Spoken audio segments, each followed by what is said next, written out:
He wasn't just a ranger in the wild or the sword-wielding heir to Gondor's throne. Aragorn lived a life that legends envy, raised in secret, hunted by shadows, torn between love and duty, and crowned in the ashes of war. But behind the crown and blade lies a journey more epic than any song the bards ever sang. What if I told you the future king was once a hunted orphan, and that the fate of Middle-earth depended not on strength, but on a choice he made in silence? By the way, before we dive in, I'm curious, where are you watching this from? And what time is it there right now? Drop it in the comments. I love seeing how far the fellowship of Middle-earth really stretches. The story of Aragorn begins not with triumph, but with loss. Long before the fellowship, before the battles of Helm's Deep or the crowning in Gondor, there was a broken kingdom in the north, and a child born into danger. Arathorn II, chieftain of the Dunedain and heir to Isildur's fading bloodline, lived in a world of constant threat. The kingdom of Arnor had long since crumbled, split and shattered by war and time. Its people, rangers and nomads, roamed the wilderness, hunted by orcs and shadowed by the ever-growing darkness in the east. But even in the ruins of a once great realm, hope endured. Arathorn II married Gilraen, a woman of strength and quiet wisdom. And from that union, in the year 2931 of the Third Age, a son was born, Aragorn, the last of the line of kings, a boy who carried the weight of ages in his veins, yet he would barely know his father. When Aragorn was just 2 years old, Arathorn led a band of rangers to hunt orcs in the wilds of Eriador. It was a mission born of duty, and it would be his last. A stray orc arrow pierced his eye, and the chieftain fell, leaving his young son fatherless and his wife a grieving widow. Gilraen, fearing for her child's safety, took him to the only place where the shadows could not yet reach, Rivendell. There, in the hidden valley of the elves, Elrond received the boy. But he knew the danger. If Sauron learned that Isildur's line still lived, the child would be hunted without mercy. So Aragorn's name was concealed. He would be known only as Estel, which in Elvish means hope. Hope, born in the ashes of war. And so, under starlight and silence, a king was raised in secret. No throne, no crown, only the legacy of a broken sword and the burden of a destiny that had waited over 3,000 years. The world would forget his name. But it was in that forgetting that Aragorn's legend began. He would rise not through prophecy, but through quiet suffering. The last flame of Númenor, flickering in the dark. In the halls of Rivendell, hidden behind waterfalls and ancient trees, Aragorn lived a life unlike any child of men. He knew nothing of swords, crowns, or the burden that would one day break him, or make him. To him, Elrond was not a lord, but a father. The elves, not guardians of an ancient world, but kind voices that echoed like song in the twilight. The forests were his playground, the stars his companions, and his name was Estel, Hope. Gilraen, his mother, watched him with silent sorrow. She loved him dearly, but the weight of what he must become haunted her eyes. Though she never told him the truth, she knew her time with him as a child was fleeting. Elrond had warned her, "His path will be hard. If he survives it, he will be alone more often than not." So she let him run barefoot through gardens of light, let him laugh among the elves, knowing each laugh was borrowed from fate. But Estel was no ordinary boy. He was keen of mind, swift of foot, and quiet in spirit. The elves noted something ancient in his gaze, as though the wisdom of many lives had settled in his bones. He listened more than he spoke, and often wandered the libraries of Rivendell, lost among stories of heroes, wars, and kingdoms long fallen to dust. There was one story he always returned to, the tale of Isildur, the man who cut the ring from Sauron's hand, and then failed to destroy it. Estel did not know that Isildur's blood ran through his veins, but something in the tale stirred him, both awe and unease. By his 10th year, the whispers among the elves grew. "He learns too quickly," they said. "He has the heart of a king." Elrond watched quietly, holding back the truth like a dam before a flood. Estel, unaware, lived on with curiosity in his soul and quiet fire in his heart. But even in the safe halls of Rivendell, the world outside was changing. Dark shapes moved in distant woods. Whispers of Sauron's return began to spread, and the shadow that had once claimed his father would soon be reaching for the sun. The days of innocence were numbered. Soon Estel would have to meet Aragorn. By the time Estel reached his 20th year, he had grown into a man of quiet strength and restless soul. His eyes, grey like storm-washed skies, held questions he could no longer ignore.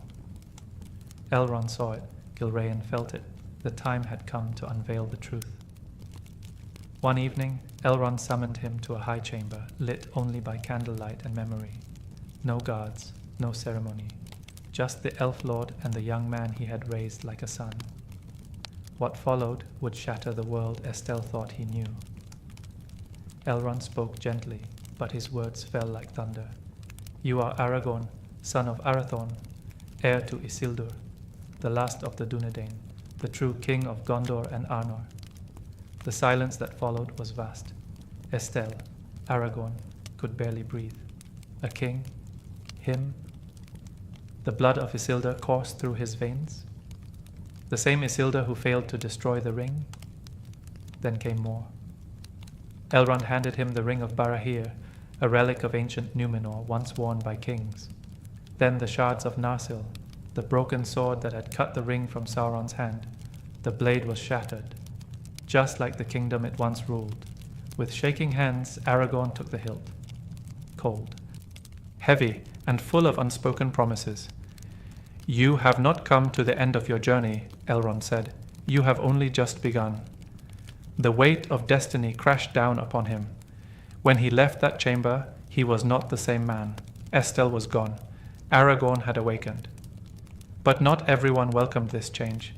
Gilraen, his mother, watched him with both pride and pain. She had raised him for this moment, yet now that it had come, her heart trembled. He is too young, she whispered, too unready. He has no idea what it means to carry the hopes of the free peoples. But Elrond knew time was running short. Darkness was rising. The world needed more than hidden kings and forgotten swords. They needed hope, not in name, but in action. So Aragorn made a choice. He would leave Rivendell, abandon comfort, embrace exile.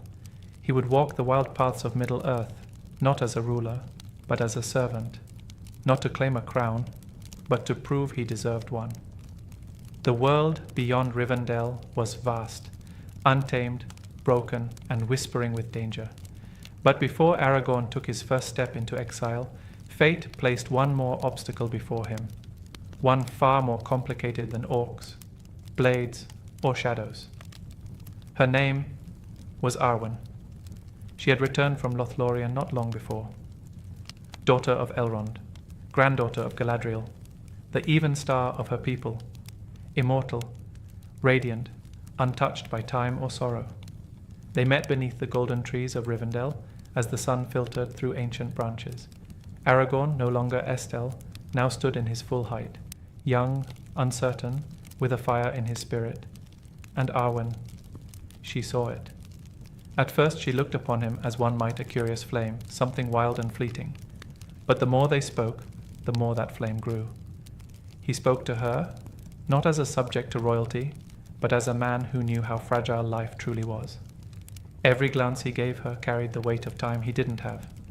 Arwen, centuries older, saw something rare in him, mortality wrapped in courage. And slowly, against both tradition and reason, she began to care. They walked together through Rivendell's quiet groves, speaking of stars, old songs, and what lies beyond the sea. But love in Middle-earth never comes without price. When Elrond learned of their growing bond, his heart grew heavy. She is of the Eldar. You are of the race of men, he said to Aragorn. Her fate is bound to the undying lands. Yours, to death. Aragorn said nothing. But deep within, a war had begun. How could he ask her to forsake eternity for a mortal life of hardship and war? How could he not, when every step away from her felt like tearing from his own soul? He made no promises to Arwen, not yet. But the seed was planted, and it would bloom over many long years, in hope, in sorrow, and in waiting. Then at last Aragorn turned from the valley that raised him.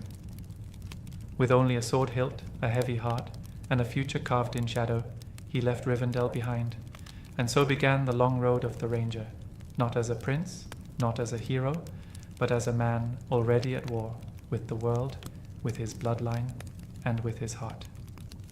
The world did not welcome Aragorn. Beyond the safety of Rivendell, Middle-earth was cracking under the weight of growing darkness. The whispers of Sauron's return had become quiet certainties. Shadows gathered in Mirkwood. Orcs bred in numbers unseen since the days of Mordor's fall. The free peoples were scattered, weary and leaderless. Aragorn, now 20, walked into this chaos with no army, no followers, only a broken lineage and a silent vow. He would not claim the throne by blood. He would earn it in exile. Disguised beneath cloak and hood, he took no titles. He became a wanderer, a huntsman, a ghost in the wild. To most, he was simply a man named Strider, worn, grim, and watchful. Few knew that the man sleeping in mud beneath the trees was the rightful king of Gondor, but that was how he wanted it. He traveled far, across the windswept plains of Rohan, through the tangled woods of Mirkwood, down into the sun-scorched lands of Harad. In every corner of Middle-earth, Aragorn left a footprint, sometimes as a guide, sometimes as a soldier, always as a shadow. He learned the tongues of many lands, the customs of kings and peasants alike.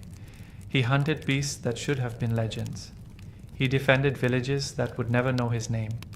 And in every quiet act, in every battle survived, he carved away the uncertainty within him. This was no prince on a quest. This was a man forging himself in fire. Yet he was never truly alone. The Dunedain, the rangers of the north, men of his own bloodline, still roamed the wild. They watched, waited, and guarded the land in secret. Slowly, quietly, Aragorn became their leader, not by declaration, but by action. Even in obscurity, his legend began to form. Children in Bree whispered about the tall man with the sharp eyes. Orcs learned to fear the ranger with the silent step. In the corners of taverns, his name passed in low voices, Strider, the man who always walked alone but never fell. But Aragorn did not seek glory. He was chasing something deeper. He was chasing worth. Because only by walking the long, brutal road of the forgotten could he ever hope to be the king the world had lost. Though Aragorn wandered far, the memory of Arwen Undómiel never left him. In the wild, where silence stretched endlessly and shadows hunted the unwary, her face returned to him like a dream he couldn't wake from. He thought often of her smile beneath Rivendell's starlit canopy, of the way her gaze steadied his soul. But love, for Aragorn, was not simple. It was a burden. One more impossible choice stacked upon the ones already haunting his bloodline. Unknown to him, Arwen too carried the weight of their bond.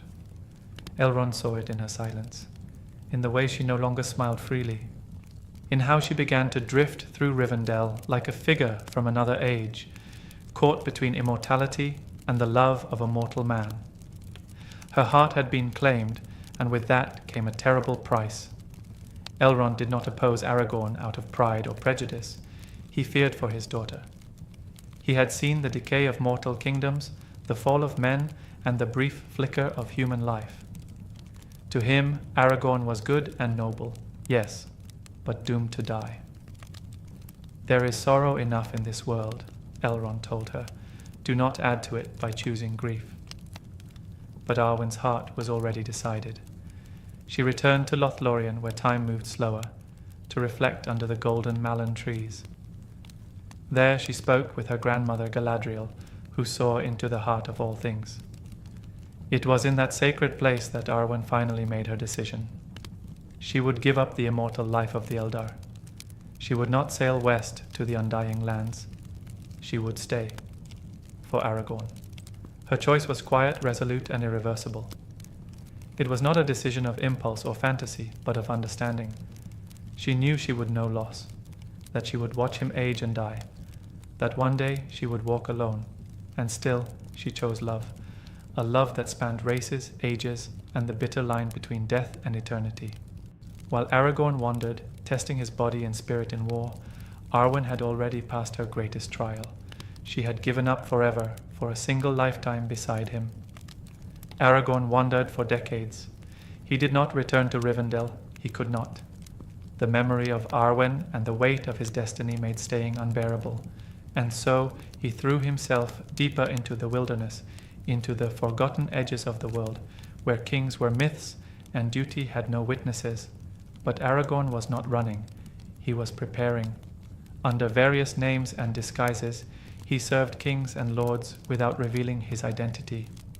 In Rohan, he rode under King Thengel, Theoden's father, fighting off Dunlending raids and proving himself a warrior of unmatched resolve. They knew him only as Thorongil, Eagle of the Star, a name that hinted at nobility but revealed nothing. Years later, he served in Gondor, beneath Steward Ectelion, the father of Denethor. He wore no crown, but his command was respected like one. He advised in council, rode at the head of armies, and even led a daring assault against the corsairs of Umbar, setting their fleet ablaze. The people cheered his victory, then watched him vanish into the night. He did not stay for glory. He never did. Denethor, proud and suspicious, grew uneasy with this stranger, who seemed to know too much and commanded too well. And Aragorn, sensing danger, slipped back into the wild. But his legend lingered. In both Rohan and Gondor, songs were whispered of a captain with grey eyes and a forgotten name, one who came in silence and left only victory behind. But while men spoke of Thorongil in hushed admiration, Aragorn found no rest. His travels carried him to the far south, into Harad, where stars were strange and enemies unending. He fought, bled, and watched the cruelty of Sauron's long arm stretch even into those distant lands. He began to understand the world, not just through the lens of power, but through its pain. He saw what war did to the weak, what fear did to the good, and why kingship, if ever it came to him, must be more than a title. It must be a service. He returned to the north older, leaner, hardened not just by sword, but by sorrow. And in his silence, in the dirt beneath his boots, a king was quietly rising, one step at a time. By the time Aragorn returned to the north, the whispers of Sauron's return were no longer rumors. They were warnings. The shadow had begun to stretch over Middle-earth, and Gandalf the Grey was already searching for answers in the dark. One of those answers had a name, Gollum. The twisted creature who once held the One Ring had vanished, and with him all certainty vanished too. If Sauron found him first, the world could fall before it even had a chance to fight. So Gandalf turned to the one man he trusted most. He turned to Aragorn, and without question, Aragorn accepted. Thus began a mission that would go unnoticed in the songs of men and the records of kings, but it may have saved all of Middle-earth. For years, Aragorn hunted Gollum, not for glory, not for vengeance, but for knowledge. Every clue was a ghost. Every step led deeper into danger. From the marshes of the Anduin to the jagged peaks near Mordor, he followed the trail of the creature that once called the ring precious. Tracking Gollum was unlike any hunt he had ever known. Gollum was clever, slippery, and desperate.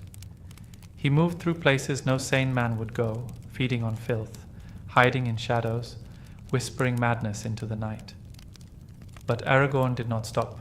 He braved places where the air reeked of death, faced beasts that knew no fear of men.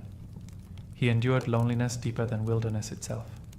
And finally, after what felt like an age, he found Gollum, wretched, pale, half-mad, yet alive.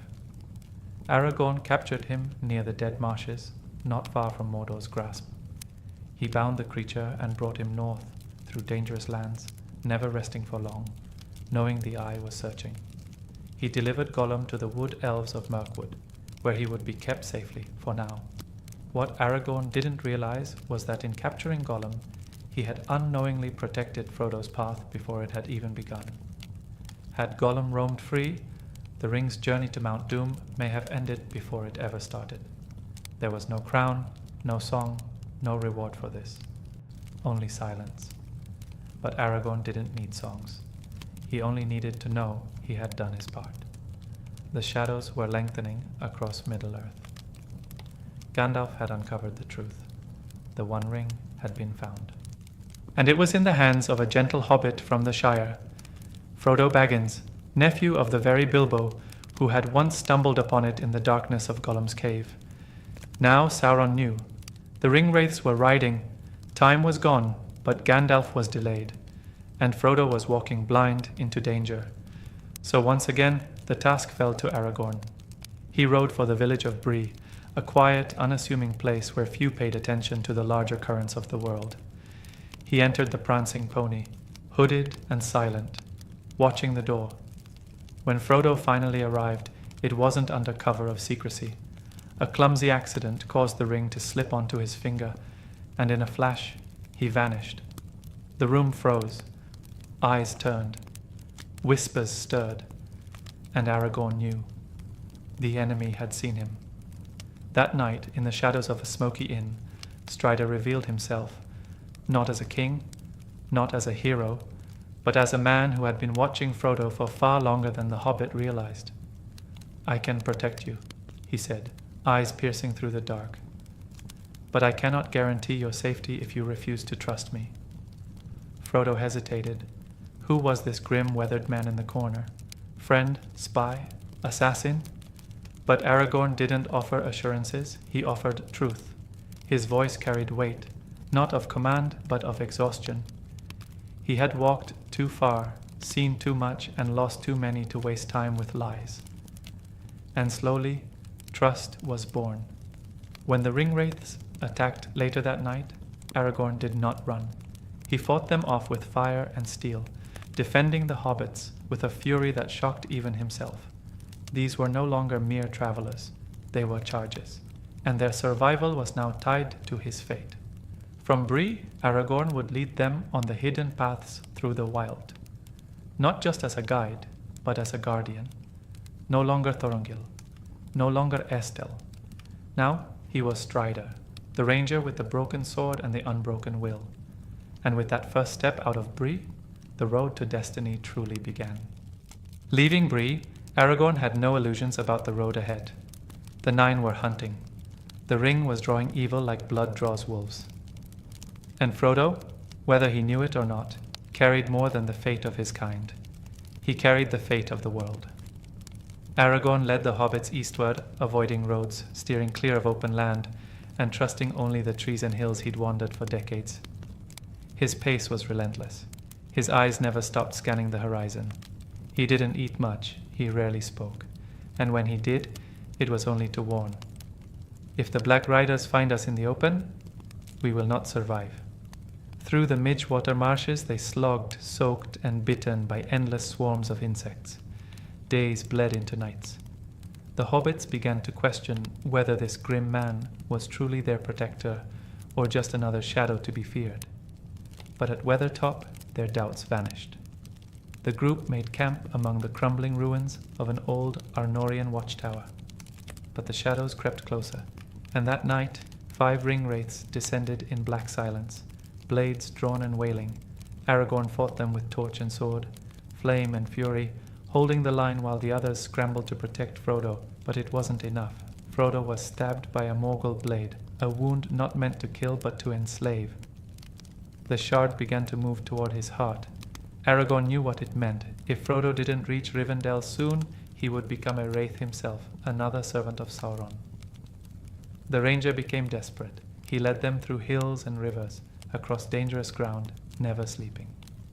When Frodo faltered, Aragorn carried him. When the others despaired, he gave them firelight. And just when it seemed too late, salvation came in the form of Arwen. She rode like the wind, faster than any blade could follow. With Frodo in her arms, she summoned the power of the river itself to wash away the Black Riders. Aragorn watched her from the bank, his love, his hope, his reminder of why he fought. And finally, battered, bloodied, and breathless, they arrived at Rivendell. Frodo lived, but Aragorn knew this was only the beginning. The darkness had tasted them, and it would not stop hunting.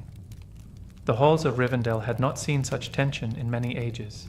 Elves, dwarves, men, and hobbits sat beneath the ancient arches of Elrond's house, gathered not in celebration, but in crisis. The One Ring had been revealed, and with it, the truth that no kingdom could ignore. Sauron had returned. Aragorn stood at the edge of the council, cloaked in quiet dignity. He said little as the others debated, argued, and fell into old rivalries. But when Boromir of Gondor questioned his authority, questioned his bloodline, Aragorn stepped forward, not with pride, but with purpose. I am Aragorn, son of Arathorn, and if by life or death I can protect you, I will. The words were not loud, but they landed like steel. The broken sword of Elendil, Narsil, had been reforged. Its name now was Andúril, Flame of the West. It gleamed with the fire of a legacy reborn. Elrond confirmed what few in the council suspected. This ranger in travel-worn boots was no ordinary man. He was Isildur's heir, the rightful king of Gondor and Arnor. And though Aragorn flinched at the weight of that title, he did not refuse it. When the time came to choose who would carry the ring toward Mount Doom, it was clear Frodo would go, but he would not go alone. Elves, dwarves, men, and hobbits would stand beside him. The Fellowship of the Ring was born. Frodo, Sam, Merry, Pippin, Legolas, Gimli, Boromir, Gandalf, and Aragorn. It was not a band of heroes. It was a fragile alliance, full of old grudges, clashing ideals, and unspoken fears. But Aragorn knew that sometimes the strongest bonds are forged not in kinship, but in shared purpose. He walked beside Legolas, an elf, Gimli, a dwarf, and Boromir, a man of Gondor who still doubted him. And yet he accepted them all. He looked after Frodo like a guardian, gave Sam quiet nods of reassurance, and watched Gandalf not as a follower, but as an equal in burden. As they left Rivendell and crossed into the wild, Aragorn did not wear a crown, but among those 9, he walked like a king, not by bloodline alone, but by choice.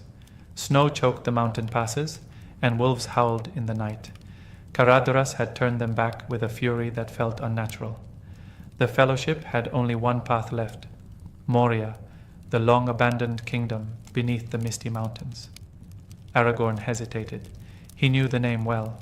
Khazad-dûm, once the pride of the dwarves, was now whispered as a tomb. Orcs had swarmed it, and darker things were said to dwell in its depths. He looked to Gandalf, his old friend, and trusted his judgment, though his heart was heavy. As the great doors creaked open, darkness swallowed them whole.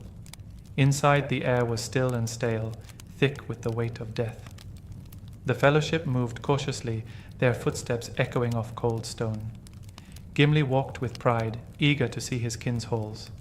But when they found Balin's tomb, silent and desecrated, even Gimli wept. And then came the drums. "They are coming," Aragorn whispered, his hand tightening on Andúril.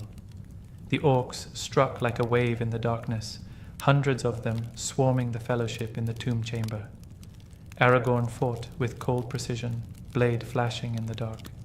He defended Frodo with everything he had, striking down foe after foe, shoulder to shoulder with Boromir. But then, something deeper stirred, a sound like thunder, a shadow with fire for limbs, the Balrog of Morgoth.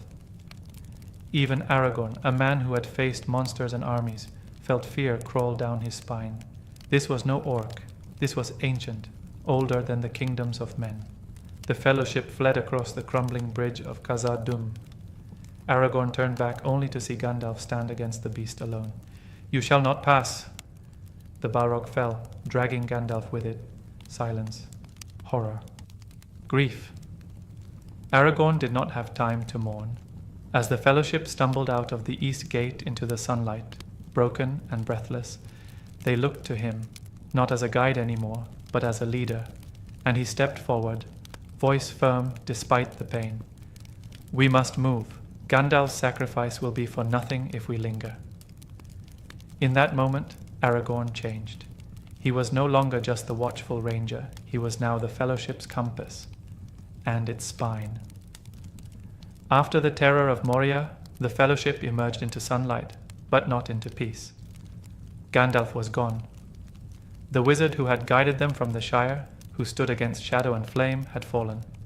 The silence among them was heavy. Frodo walked in a daze. Sam clenched his jaw to keep from breaking. Even Legolas lowered his gaze. But Aragorn could not grieve. Not yet. He led them southward, through the trees of Lothlórien, the golden wood, where time itself seemed to slow. It was said that no evil could enter those borders, that the trees themselves whispered secrets older than stone. Here, at last, the fellowship found rest. But for Aragorn, it was more than rest, it was memory. For in this ancient forest lived Galadriel, Lady of Light, and grandmother to Arwen.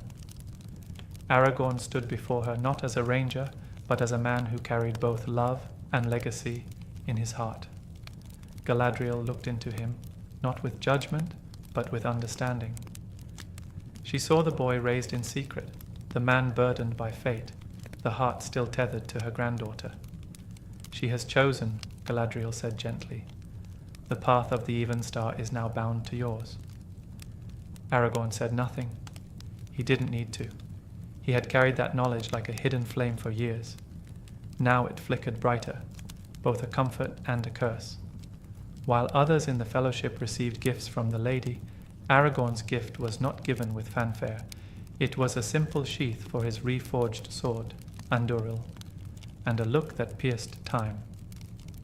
You are Isildur's heir, she said, not because of your blood, but because you endure. In the quiet woods of Lothlórien, Aragorn remembered who he was fighting for. Not just Middle-earth, not just Gondor, but for the chance that love could survive in a world drowning in war. He walked among the golden trees, thinking of Arwen's choice, the price she had already paid, the life she had given up for a future still uncertain. He vowed to be worthy of that sacrifice.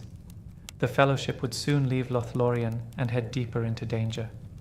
But for one moment, Aragorn stood still, beneath golden leaves and eternal starlight, where time did not matter and hope still breathed. The fellowship left Lothlórien with new gifts, rested limbs, and heavy hearts. Each boat glided silently down the river Anduin, the golden wood fading behind them. Ahead lay uncertainty, Mordor to the east, Gondor to the west, and danger in every direction. And within their company, the first cracks began to form. Boromir grew restless. The son of the steward of Gondor, noble and brave, began to speak of the ring, not as a burden, but as a weapon, a gift, a tool that could save his people. Aragorn saw the change. He saw the hunger building in Boromir's eyes, the way he looked at Frodo when he thought no one noticed. And still, Aragorn said nothing. Perhaps part of him hoped it was just fear. Perhaps part of him feared saying it aloud would make it real. But deep down he knew the ring was beginning to work its poison. At Amon Hen, the hill of seeing, the fellowship's fragile unity finally shattered. Boromir confronted Frodo, demanding the ring, not in anger, but in desperation. He saw Minas Tirith burning in his dreams.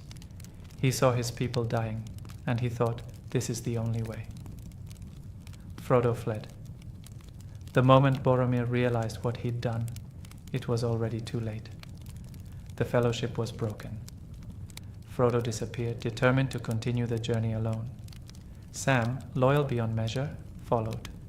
And in the chaos, orcs attacked, swarming from the woods with blades and howls. Boromir fought like a lion to defend Merry and Pippin, slaying dozens before falling to arrow after arrow. Aragorn arrived too late to save him, but in those final moments, Boromir saw the man he had doubted. I would have followed you, my brother, my captain, my king, he whispered, blood on his lips. Aragorn wept, but there was no time to mourn. Merry and Pippin had been taken. Frodo was gone. The fellowship was scattered. Standing in the forest, wind cold against his face, Aragorn had to make a choice: chase Frodo into Mordor, or save the others. He chose both. He turned to Legolas and Gimli, eyes sharp with purpose. Let us hunt some orc. He wasn't a king yet, but he had made a king's decision. The The forest behind him still echoed with death. But Aragorn had no time to grieve.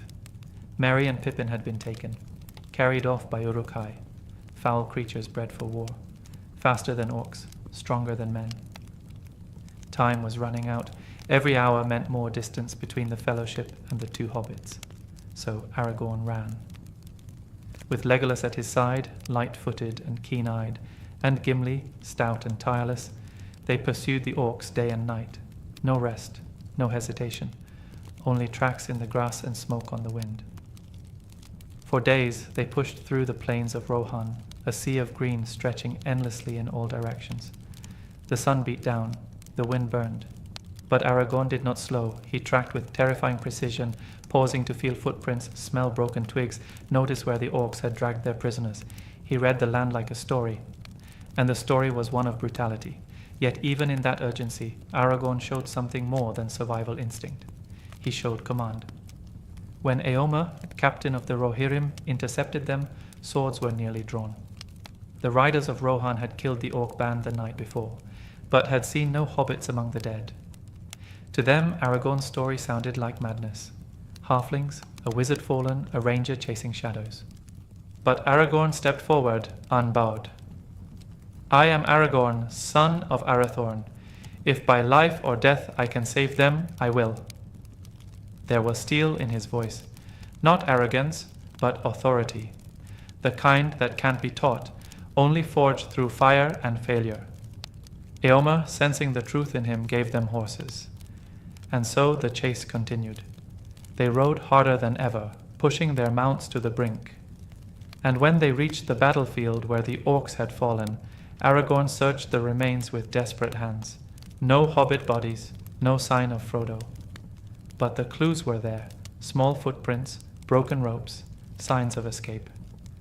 They're alive, Aragorn breathed. It was a whisper, but it hit like thunder. For the first time since the Fellowship broke, hope sparked again in his chest. The path ahead was still dangerous, but he would follow it, until the very end. The trail led Aragorn and his companions into the heart of Rohan, a land of open plains, wind-swept hills, and horse lords proud and fierce. It also led them into a kingdom under siege, not from without, but from within.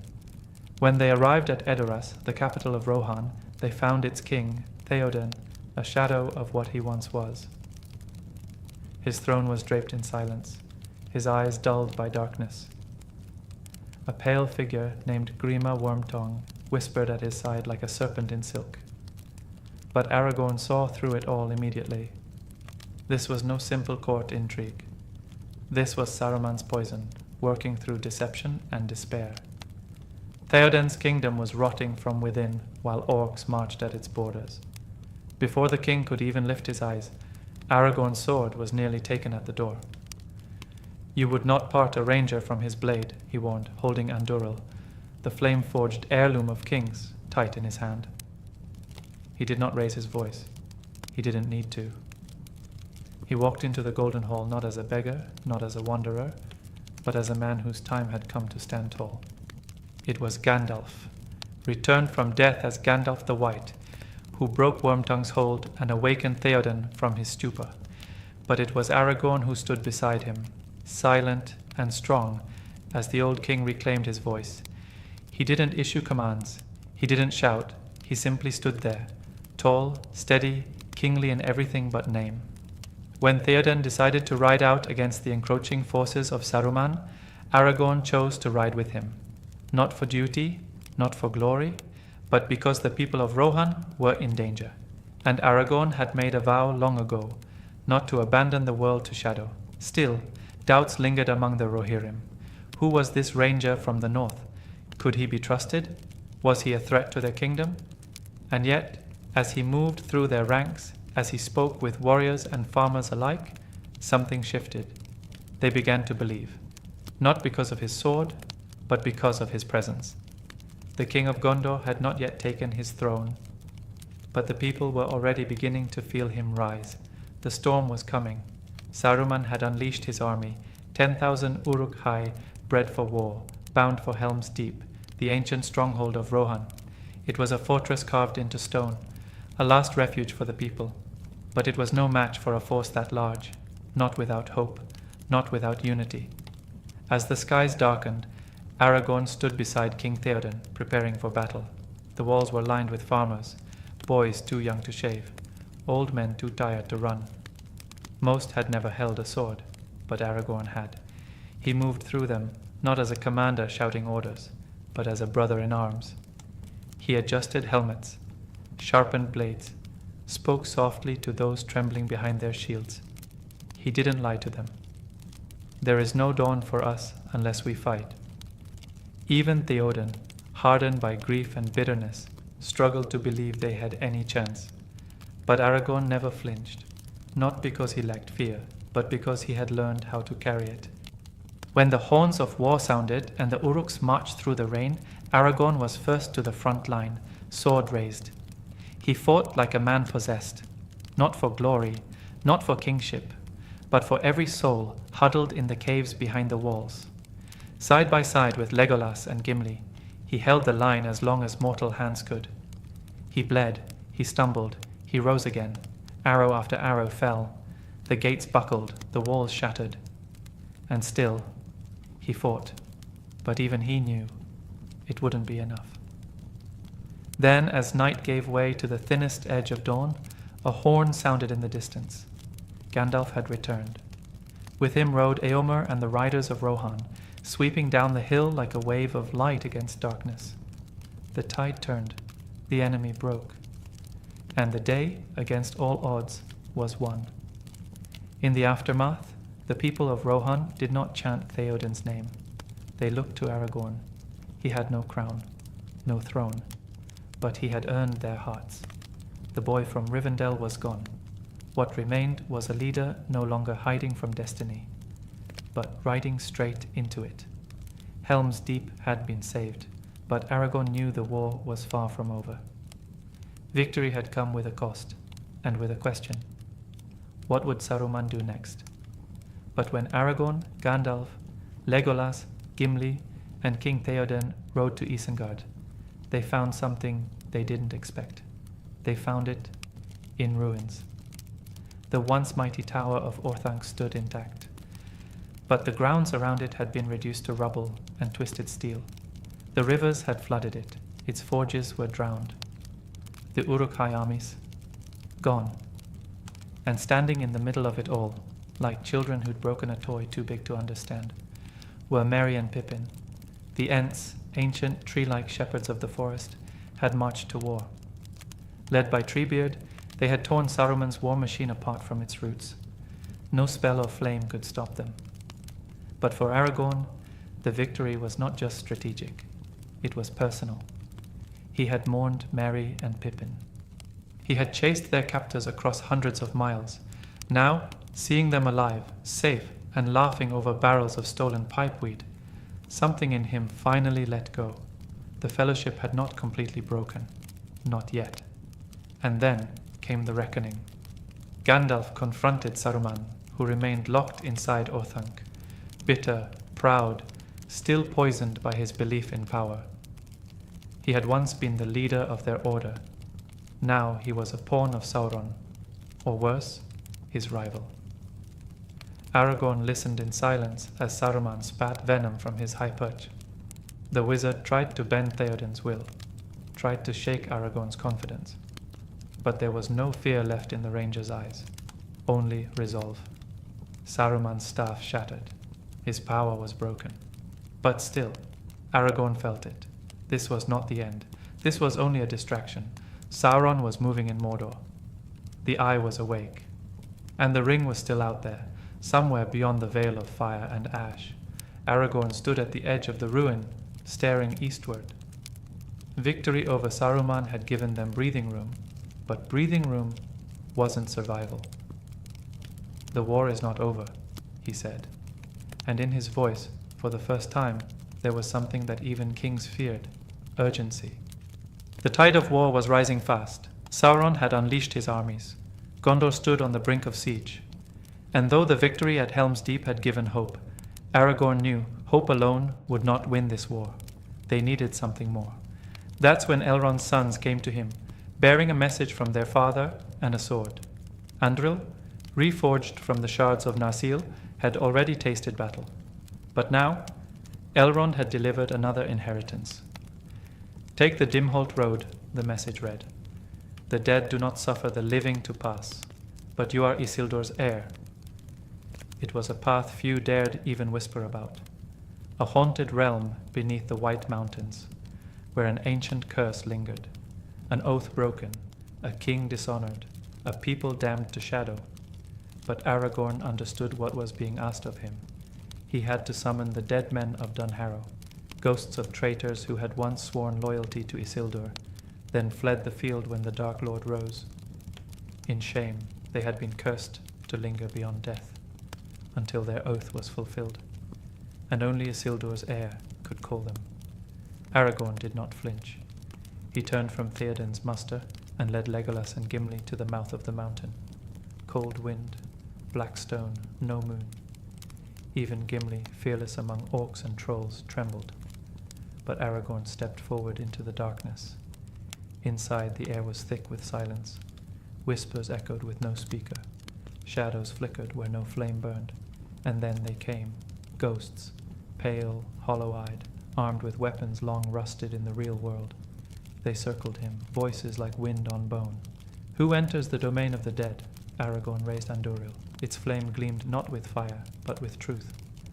"I am Isildur's heir. I summon you to fulfill your oath." The ghost hesitated. Centuries of shame held them back. But Aragorn did not waver. He looked them in the eye, not as a supplicant, but as a king. And they followed. From that moment, the fate of the war changed course.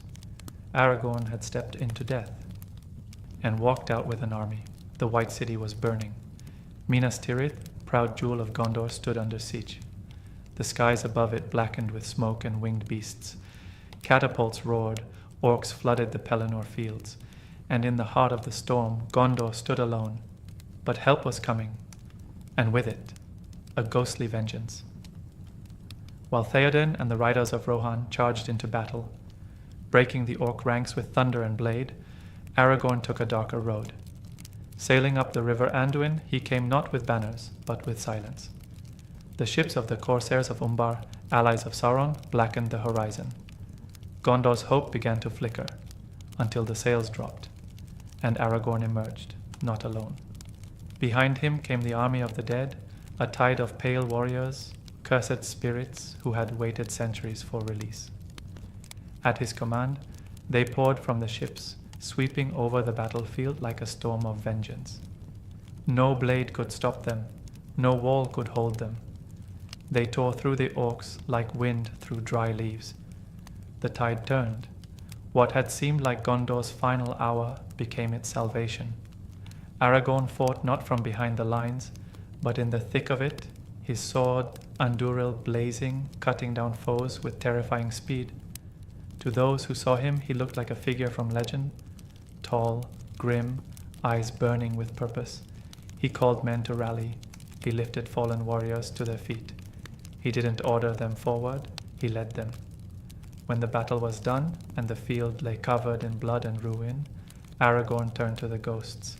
Their oath was fulfilled, and with a single word he released them. Be at peace. The spirits faded like mist in sunlight, and with them the shadow of ancient shame. Gondor had been saved, but the war was far from over. In the aftermath, men turned to Aragorn, not just as a warrior, but as something more, a symbol. The blood of kings flowed in his veins. But it was his choices, not his crown, that made them follow him. For the first time, in the eyes of Gondor, the king had returned. Gondor stood, but barely. The battle of Pelennor Fields had ended, yet Aragorn knew it was only a reprieve. The eye of Sauron was still fixed on Mordor's gates, searching, calculating, waiting. The ring was still out there, hidden but not safe, and time was running out. Aragorn gathered the leaders of the free peoples, Gandalf, Eomer, Imrahil, and others. He offered a plan so bold it bordered on madness.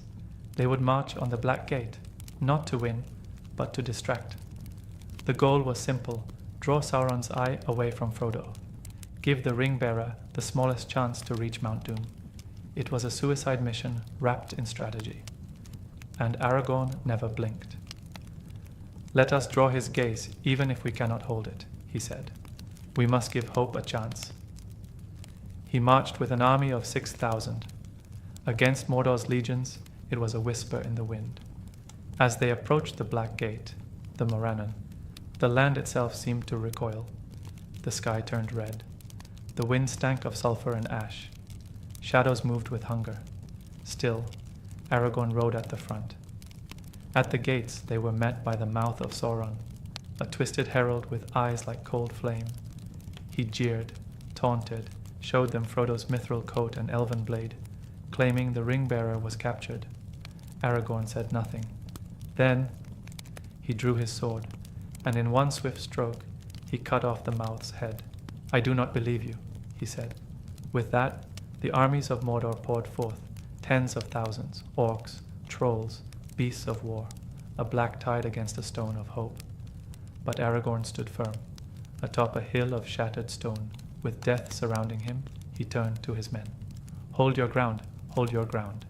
His voice rang like a bell of war and destiny. "A day may come when the courage of men fails, but it is not this day." And with a cry he led the charge, into death, into legend, not as a king seeking glory, but as a man giving everything so that 2 hobbits could finish what no one else could. The Black Gate exploded into chaos. Orcs and trolls clashed with the last army of the West. Screams echoed across the broken plains of Mordor, steel met steel, and dust choked the skies. At the heart of it all, Aragorn fought like a man who had already accepted death. Because he had. He knew this battle wasn't about victory, it was about time. Time for Frodo. Aragorn cut through enemies with Anduril, his blade singing with every strike. Beside him, Gimli, Legolas, and Eomer stood fast, surrounded on all sides. The hill where they fought became a beacon, a defiance the enemy could not ignore. And then, everything stopped. A tremor shook the earth, the sky cracked. From the distance, far across the ashen plains, came a roar like the end of the world. Mount Doom erupted, flames soared into the sky. A tower crumbled in the distance, Barad-dûr, the Dark Tower, the very seat of Sauron's power. The eye, once fixed on the battlefield, wavered, then screamed, a sound with no voice, no body, only will. And then, silence. The ring had been destroyed. By Frodo. And by Gollum, in a twist even fate couldn't predict.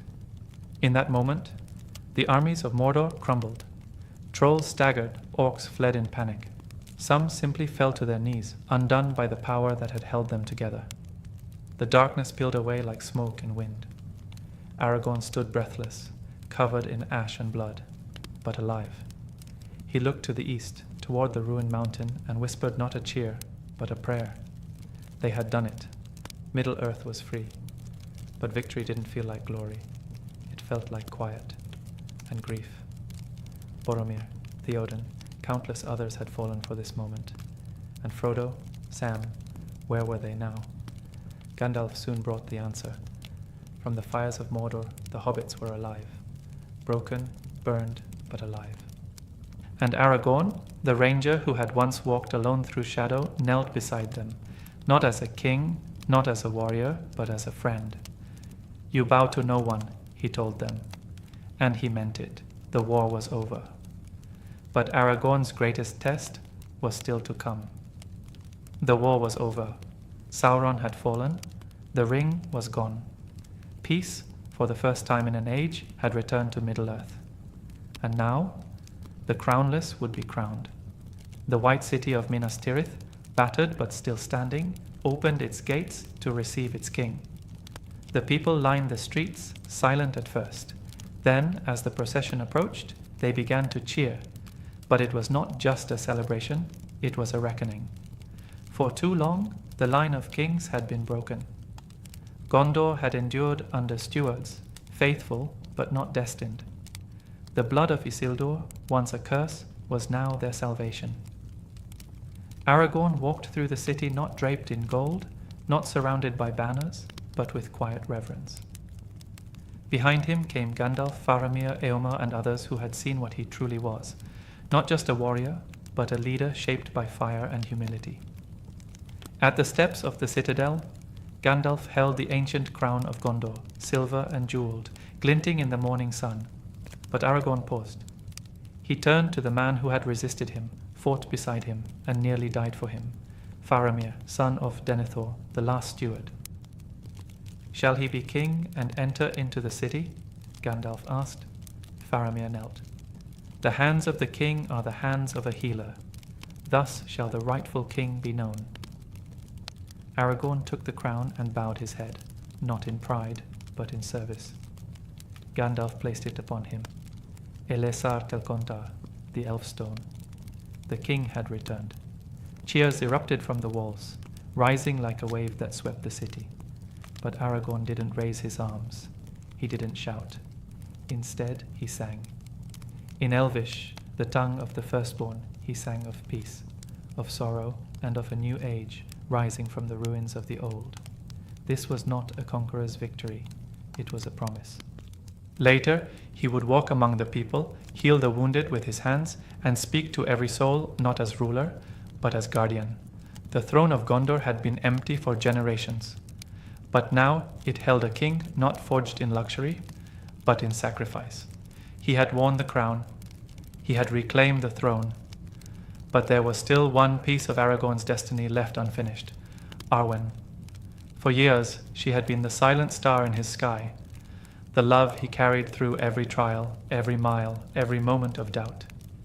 She had made her choice long ago beneath the golden trees of Lothlórien, giving up immortality for a life that would burn bright and end in time.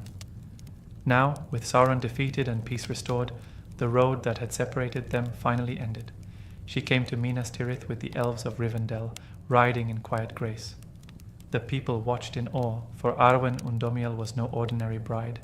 She was the daughter of Elrond, granddaughter of Galadriel, the even-star of her people, a being of near mythical beauty, now stepping into the world of men, for one man alone.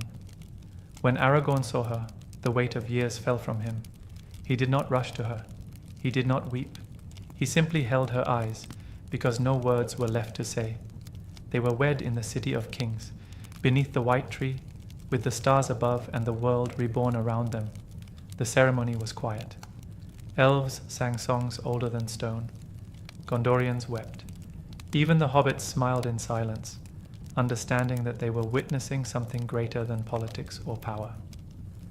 This was love earned. Aragorn held Arwen's hands, and with her, he wasn't the king of Gondor. He was simply the boy from Rivendell, the ranger who walked in shadow, the man who endured, not for a crown, but for the chance to stand beside her. Their wedding did more than bind two hearts. It united the realms of men and elves, bridging the two worlds for the last time before the elves sailed west. Elrond, Arwen's father, watched with quiet sorrow. But even he, at last, saw what his daughter had chosen, not just mortality, but meaning. From that day on, Arwen became queen of the reunited kingdom, and Aragorn, once called Estel, Hope, now lived not just as a king, but as the man who had made hope real. Aragorn ruled wisely and long. Under his reign, Gondor and Arnor were reunited. Peace spread across the lands that had once been torn by shadow. The white tree bloomed again. Roads were rebuilt. Old alliances restored. The age of men truly began. And it was Aragorn Elessar, the Elfstone, who guided it into light. But even kings cannot escape time. Unlike Arwen, Aragorn had always known his life would be brief by elven standards. The blood of Númenor gave him long years, more than most men. But mortality still waited at the edge of every sunrise. He did not fear it. He had faced worse. In the 120th year of the Fourth Age, Aragorn felt the weight of years grow heavy. His hair silvered, his steps slowed, but his mind remained sharp, his heart steady. He looked upon his son, Eldarion, heir to the throne, and knew it was time. Unlike those who clung to power, Aragorn chose the path of the ancient kings of Númenor. He would relinquish life willingly before weakness and weariness could claim him. It was not an act of surrender, but of grace, a final gift to the world he had protected. He summoned Arwen to his side. She had given up immortality for him, and now she would watch him leave. The sorrow in her eyes could not be measured, but there was no bitterness, only love, and a pain too deep for words. "This is the gift of men," Aragorn told her gently, "to leave when the work is done." He lay in the House of Kings, robed in white, his sword across his chest. He looked at Arwen and whispered his final words. "In sorrow we must go, but not in despair." Then with peace in his heart he willed himself to die, not with fear, but with dignity. Middle-earth did not tremble. No armies clashed, no horns blew. It was a quiet passing for the greatest king of the age. Aragorn left behind a kingdom renewed, a son ready, and a legacy that would outlive stone and song. He was born in exile, he died in peace, and he lived as legend. He was gone. Aragorn, king, lover, the man Arwen had chosen over eternity, had passed beyond the circles of the world, and with him her light dimmed. In the silence that followed his death, Arwen Undómiel, queen of the reunited kingdom, said nothing. She simply faded. She had given up her immortality for one lifetime with him. That lifetime had now run its course. There would be no ship to Valinor, no healing in the west, no second dawn. The daughter of Elrond, born in starlight, now stood alone among the mortal world she had embraced. She gave her son Eldarion her blessing, quietly, with a mother's strength. And then she turned away from Minas Tirith, from the court, the crown, the white tree, and all the echoes of their life together.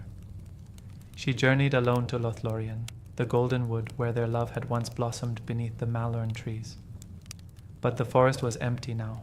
The elves had sailed. The song had ended. The leaves had fallen. Only silence remained. There, among the roots of forgotten beauty, she laid herself upon the mossy hill of Serin Amroth, the very place where Aragorn had first spoken his heart, long ago, where she had chosen mortality, not knowing what pain it would bring. She wore no crown, no jewels, only memory, and there she died. No grand ceremony, no weeping crowds, only the wind through golden leaves, whispering her name. Arwen. She was the last echo of the elves in Middle-earth, and her passing marked the final end of an age.